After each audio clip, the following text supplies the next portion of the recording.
При Национальном музыкально-драматическом театре Коми уже через несколько лет может появиться кукольный театр. Об этом в интервью нашему каналу сообщила худрук нацтеатра Светлана Горчакова. Это позволит расширить аудиторию и сильно поможет миссии театра по сохранению национальной коми-культуры.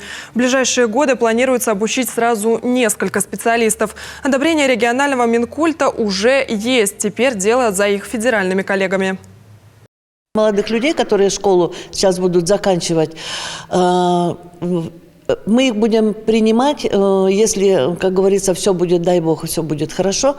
Я имею в виду с нашими планами через Минобраз и через Минкультуру Российской Федерации, если все они нам согласуют, то мы, наверное, будем посылать несколько человек на обучение или в Санкт-Петербургский университет театральный, или в Ярославский театральный институт на группу отделения кукольного театра.